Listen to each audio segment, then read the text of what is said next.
Chief justice یحییٰ افریدی کے پاس اب اتنی طاقت ہی نہیں ہے کہ وہ اپنی مرضی کے جج لگا سکیں۔ فوج کسی ایک شخص یا پارٹی کی نہیں بلکہ پورے پاکستان کی ہے۔ فوج ہمارا قومی اثاثہ ہے۔ الرحمن الرحیم۔ السلام علیکم ویورز، امید ہے آپ سب خیریت سے ہوں گے۔ ویورز، اس ویڈیو میں ہم آپ کو اہم خبروں سے آگاہ کرنے والے ہیں۔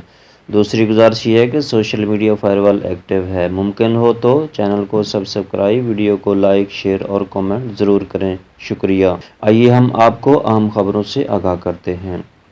عمران خان کی حکومت کے دوران پی ٹی آئی کے سپورٹرز نے سوشل میڈیا پہ بہت ناجائز تنقید کی، لیکن میں نے کبھی عمران خان کو کھلے عام تنقید کرنے والوں کو کوستے، برا بھلا کہتے نہیں دیکھا نہ سنا۔ لیکن موجودہ پی ٹی آئی قیادت یہ سب کر رہی ہے۔ تنقیدی آوازوں کو دشمن قرار دیا جا رہا ہے۔ یہ بہت خطرناک صورتحال ہے۔ پی ٹی آئی 90% عوام کی نمائندہ ہے اور وہ سب بھیڑ بکریاں نہیں۔ کچھ آپ کی تعریف کریں گے، کچھ تنقید۔ آپ کو برداشت پیدا کرنا ہوگی۔ عمران خان کی 27 سال کی جدوجہد کو برباد مت کریں۔ ہوش کے ناخن لیں۔ وقار ملک۔ 8 فروری کو ووٹ اسمبلیوں میں بیٹھنے کے لیے نہیں بلکہ عوام نے عمران خان کی رہائی کے لیے دیا ہے۔ عوام چاہتی ہے قیادت ہمیں لیڈ کرے اور ہم خان کو رہا کروائیں۔ ایمان طاہر۔ عمران خان کی قربانیاں لازوال ہیں۔ عمران خان کی جدوجہد قانون کی پاسداری کی ہے، رول آف لا کی ہے، حقیقی آزادی کے لیے ہے۔ ہم سب کو عمران خان کی رہائی کے لیے جدوجہد کرنی ہوگی۔ سمابیہ طاہر۔ کل اگر ہمیں جلسے کی اجازت مل گئی تو ٹھیک، ورنہ ہم عمران خان کو درخواست بھیجیں گے اور پھر کراچی میں ہر صورت جلسہ ہوگا، اور اگر ہمیں روکا گیا تو گلی گلی کوچہ کوچہ جلسہ کریں گے۔ حلیم عادل شیخ۔ پاکستانی سیاست گاجر اور ڈنڈے کی تابع ہے۔ ٹرمپ کی ایک ٹویٹ سے کھلبلی مچ جائے گی۔ رہنما جے یو آئی حافظ حمد اللہ۔ جنیوا میں ایک خاتون نے نواز شریف اور مریم نواز کو دیکھ کر جو احتجاج کیا، اس پر تلملانے کی بجائے اتنا سوچیں کہ ایک دن پاکستان میں بھی پولیس کا پہرا ہٹ جائے گا۔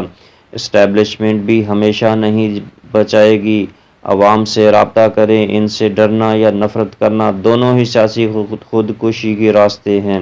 انیک ناجی۔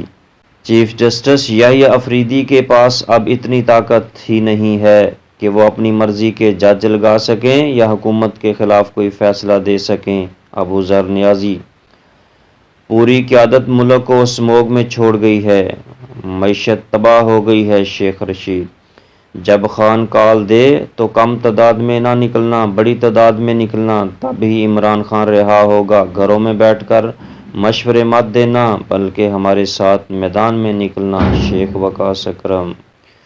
فوج کسی ایک شخص یا پارٹی کی نہیں بلکہ پورے پاکستان کی ہے۔ فوج ہمارا قومی اثاثہ ہے۔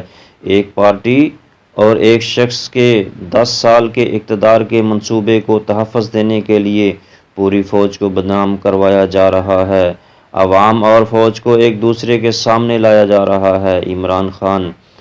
آج عمران خان نے وضاحت سے کہا، ہمارا امریکی الیکشن پر کوئی انحصار نہیں۔ پاکستان کی قوم پاکستان کے فیصلے کرے گی۔ فرق صرف اتنا ہے، بائیڈن ایڈمنسٹریشن ہمارے خلاف تھی۔ سلمان اکرم راجہ۔ سب تیاریاں شروع کر دیں، احتجاج آئینی حق ہے، تیاری ضروری ہے، غذا، پیٹرول، وقت، ہمت۔ سلمان اکرم راجہ۔